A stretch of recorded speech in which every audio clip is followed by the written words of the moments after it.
थोड़ा जिहा ठंडे होके खाओ पियो ते घर जगह सौ एवं सड़कों के लोगों को तंग किया जे माइया बाबे गड्डियां बसा Land Cruiser V8 TX TZ Fortuner BMW फोरिंग Audi Altis Cultus Range Rover लैक्सी GMC American Kia Sportage Honda Civic Toyota Corolla wagon are सारिया गड्डियां सड़कों पर रुलन दे ने जनाब। लोग तुसी जनाब फूड़ी पा के बह गए जे। फूड़ी तद पाओ जे तुहाडे लीडर ने घड़ी नहीं फड़ी उतों जो तोशखाने चो फड़ियां मन्ने जे ते फिर कल की है भाई वो तो वही बात हुई ना। वो पीता जरूर मगर थोड़ी सी, तो अब तुमने भी कहा है हमने चोरी की मगर थोड़ी सी, वो साबित हो गई है। तोशाखाना से मानस से खयानत हुई है।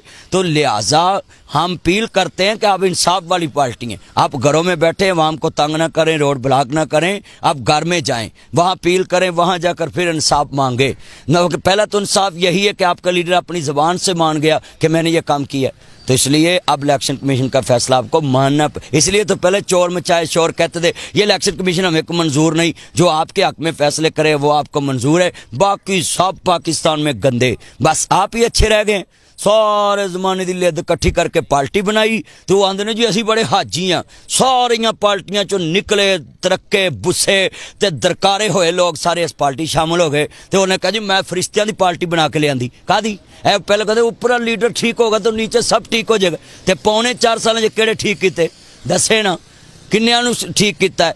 जिन्हें जिन्हें जनाब जी कोई दवाइयां च स्कैंडल आया, किसी का किस च स्कैंडल आया, उन्होंने बाहर घली गया।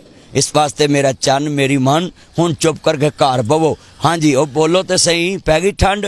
हाँ जी हुण कित्थे गए ने जो अग्गां लाउण वाले सी, है जी असीं सड़कां ते अपने आप नूं अग्गां ला लांगे। पता लगे किन्नी कु मुहब्बत है। सब गल्लां बातां हुंदियां ने, एवें कौम नूं जनाब जज्बात च लियाउणा कोई जज्बाती नहीं। अज सारी दुनिया नूं अपनी रोटी दी पई है। हाँ जी थैंक यू। पाकिस्तान जिंदाबाद। सारे लीडर आउंदे जांदे रहणगे। पाकिस्तान वसदा रहना है, पाकिस्तान शाद रहना, पाकिस्तान बाद रहना है। पाक फौज जिंदाबाद, पाक पुलिस जिंदाबाद, पाकिस्तान